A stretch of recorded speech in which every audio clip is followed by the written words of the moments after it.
ज्यादातर लोग सोचते हैं कि उन्हें ज्यादा डिसिप्लिन चाहिए या ज्यादा कंट्रोल, लेकिन असल कमी वहां नहीं होती। असल कमी होती है ऑब्जर्वेशन की। आप रिएक्ट कर लेते हैं बिना ये देखे कि रिएक्शन आया कहां से। आप डिसाइड कर लेते हैं बिना ये ऑब्जर्व किए कि डिसीजन किस थॉट पर टिका है। और जो इंसान ऑब्जर्व नहीं करता वो बार बार वही पैटर्न दोहराता है और उसे सिचुएशन का नाम दे देता है। आज हम बात करेंगे ऑब्जर्वेशन स्किल मास्टरी की। मतलब हर चीज को एनालाइज करना नहीं, बल्कि सही मोमेंट पर सही चीज को नोटिस करना। जब ऑब्जर्वेशन स्ट्रांग होती है तो कंट्रोल अपने आप अननेसेसरी हो जाता है, क्योंकि आप पहले देख लेते हैं कि क्या हो रहा है उससे पहले कि वो आपको चला पाए।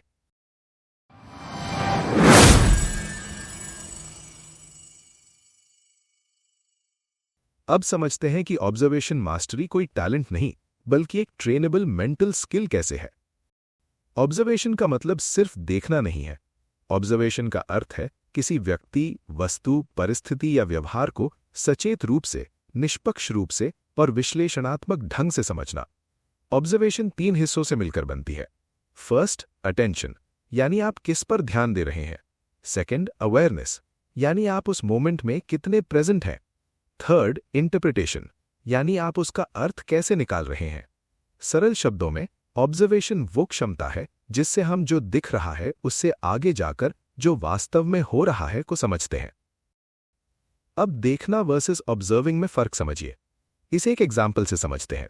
देखना एक बायोलॉजिकल प्रोसेस है। आंखें खुली हैं, चीजें दिख रही हैं, बस। ये ऑटोमैटिक, पैसिव और सुपरफिशियल होती है। लेकिन ऑब्जर्विंग एक मेंटल स्किल है। इसमें आप कॉन्शियसली ध्यान लगाते हैं, संकेतों को जोड़ते हैं और सरफेस से आगे जाते हैं। उदाहरण के लिए, किसी व्यक्ति को चुप बैठे देख लेना देखना है, लेकिन ये समझ पाना कि वो चुप क्यों है, डर की वजह से, सोच में डूबा है या किसी स्ट्रैटेजी पर काम कर रहा है, यही ऑब्जर्विंग है।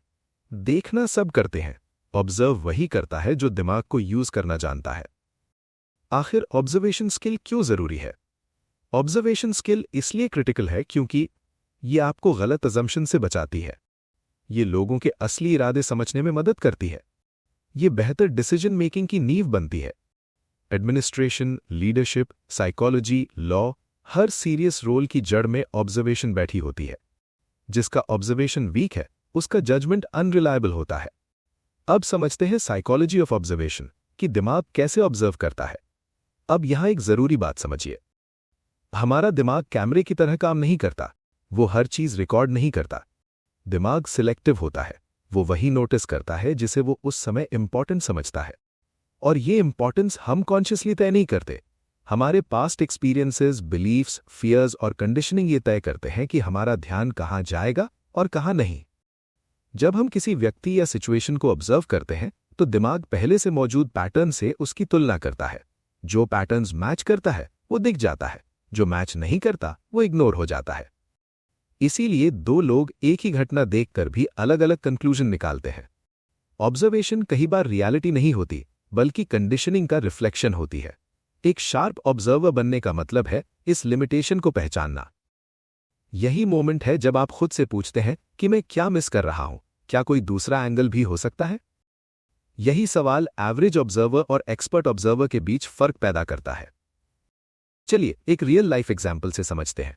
मान लीजिए आपके परिवार या वर्क प्लेस में एक व्यक्ति है जो ज्यादा बोलता नहीं। ज्यादातर लोग तुरंत मान लेते हैं वो डल है, कॉन्फिडेंट नहीं है या समझदार नहीं है। ये जजमेंट ऑब्जर्वेशन से नहीं, कंडीशनिंग से आता है।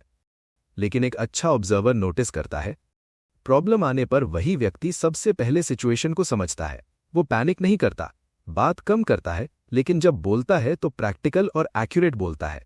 उसकी चुप्पी इग्नोरेंस नहीं, बल्कि ऑब्जर्वेशन हैबिट होती है। डीप ऑब्जर्वेशन आपको सरफेस लेवल जजमेंट से बाहर निकालता है। अब यहां हम एक साइंटिफिक ऑब्जर्वेशन मॉडल समझते हैं, Sherlock Holmes model of observation. Sherlock Holmes का फेमस कोट है, you see but you do not observe. Holmes का मॉडल इमेजिनेशन पर नहीं, डिसिप्लिन पर आधारित है। इसके 5 स्टेप्स हैं। स्टेप 1, बिना राय के तथ्य इकट्ठा करना। पहले सिर्फ ये नोट करो कि दिख क्या रहा है, बिना अच्छा बुरा तय किए। स्टेप 2, भावनाओं को साइड में रखना। इमोशन आने से लॉजिक कमजोर होता है और ऑब्जर्वर न्यूट्रल रहता है। स्टेप 3, छोटे संकेतों को जोड़ना। टाइमिंग, रिएक्शंस, बॉडी लैंग्वेज, छोटे छोटे डिटेल्स मिलकर पैटर्न बनाते हैं। स्टेप 4, लॉजिकल निष्कर्ष निकालना, गेस नहीं, एविडेंस बेस्ड इन्फरेंस। स्टेप 5, निष्कर्ष को वेरीफाई करना, नए फैक्ट से चेक करना, जरूरत पड़े तो निष्कर्ष बदल देना। यही साइंटिफिक ऑब्जर्वेशन है, कल्पना नहीं। बस ये 5 स्टेप्स याद रखिए। बस एक क्रिटिकल क्लैरिटी समझ लीजिए। अटेंशन, आप किस पर ध्यान दे रहे हैं। परसेप्शन, आप उसे कैसे समझ रहे हैं। बायस, आपकी पहले से बनी राय। समस्या तब होती है जब अटेंशन सीमित हो, परसेप्शन रिजिड हो और बायस हावी हो। एक्सपर्ट ऑब्जर्वर बायस को हटाता नहीं, उसे टेम्परेरीली सस्पेंड करता है। ऑब्जर्वेशन के 4 लेवल्स होते हैं। फर्स्ट, सरफेस लेवल, क्या दिखाई दे रहा है। सेकंड, बिहेवियर लेवल, क्या किया जा रहा है। थर्ड, इमोशन लेवल, क्या महसूस किया जा रहा है। फोर्थ, इंटेंट लेवल, ऐसा क्यों किया जा रहा है। ज्यादातर लोग पहले स्तर पर रुक जाते हैं, एक्सपर्ट ऑब्जर्वर चौथे स्तर तक जाता है। अब एक इंपॉर्टेंट टॉपिक है, पीपल ऑब्जर्वेशन को कैसे ऑब्जर्व करें। पीपल ऑब्जर्वेशन का मतलब सिर्फ बॉडी लैंग्वेज देखना नहीं है, इसमें विशेष ध्यान दिया जाता है बॉडी पॉस्चर, वॉइस मॉड्यूलेशन, आई बिहेवियर, रिस्पॉन्स टाइमिंग, वर्ड्स और एक्शंस की कंसिस्टेंसी। एक गोल्डन रूल है, कभी भी एक सिग्नल पर जजमेंट मत बनाओ, हमेशा सिग्नल्स का क्लस्टर देखो।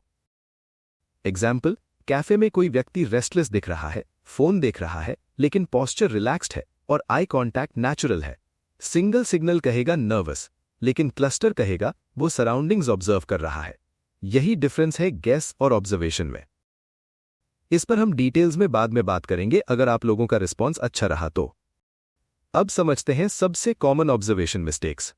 ऑब्जर्वेशन करते समय सबसे आम गलतियां होती हैं। फर्स्ट, जल्दी में कंक्लूजन निकालना। सेकंड, अपनी राय थोपना। थर्ड, ओवर एनालिसिस करना। फोर्थ, इमोशनल अटैचमेंट होना। फिफ्थ, कंफर्मेशन बायस, जिसके बारे में हम पिछली वीडियो में बात कर चुके हैं। एक अच्छा ऑब्जर्वर सबसे पहले खुद को ऑब्जर्व करता है, अपने इमोशंस, अजम्पशंस और बायसेस को समझता है और फिर कंक्लूजन पर पहुंचता है। अब सबसे इंपॉर्टेंट पॉइंट, ऑब्जर्वेशन स्किल कैसे डेवलप करें। अब आते हैं ऑब्जर्वेशन मास्टरी पर। इसके लिए कुछ प्रैक्टिस ड्रिल्स हैं। ड्रिल 1, साइलेंट ऑब्जर्वेशन, दिन में 10 मिनट बिना बोले ऑब्जर्व करें, लोगों को, वातावरण को, अपने और दूसरों के रिएक्शंस को। ड्रिल 2, बायस सस्पेंशन, जो पहली इंटरप्रिटेशन आए उसे फाइनल मत मानो, कम से कम 2 ऑल्टरनेट एक्सप्लेनेशन सोचो। ड्रिल 3, हाइपोथेसिस चेक, ऑब्जर्वेशन के बाद देखो आपकी समझ सही थी या नहीं। ड्रिल 4, नाइट रिव्यू, रात में सोने से पहले पूछो आज मैंने क्या मिस किया, कहाँ अजम्पशन किया। रूल याद रखिए, ऑब्जर्व फैक्ट्स फर्स्ट, जज लेटर। ऑब्जर्वेशन स्किल का मतलब लोगों की कमियां ढूंढना नहीं है, बल्कि उनकी सच्चाई तक पहुंचना है। जो व्यक्ति ऑब्जर्व करना सीख जाता है, उसे हर बात पर रिएक्ट करने की जरूरत नहीं रहती। वो शोर में भी पैटर्न देख लेता है, शब्दों के पीछे की भावना समझ लेता है और भीड़ में भी असली संकेत पहचान लेता है। दुनिया उन लोगों की नहीं सुनती जो सबसे ज्यादा बोलते हैं, बल्कि उन लोगों की सुनती है जो सबसे ज्यादा समझते हैं। ऑब्जर्वेशन स्किल आपको भीड़ का हिस्सा नहीं, भीड़ से ऊपर देखने वाला व्यक्ति बनाती है। अगर आपको इस टॉपिक के शॉर्ट क्लियर नोट्स चाहिए तो हमारा इंस्टाग्राम पेज फॉलो कीजिए, और अगर आप फुल डिटेल्ड PDF चाहते हैं तो टेलीग्राम चैनल का लिंक डिस्क्रिप्शन में दिया गया है।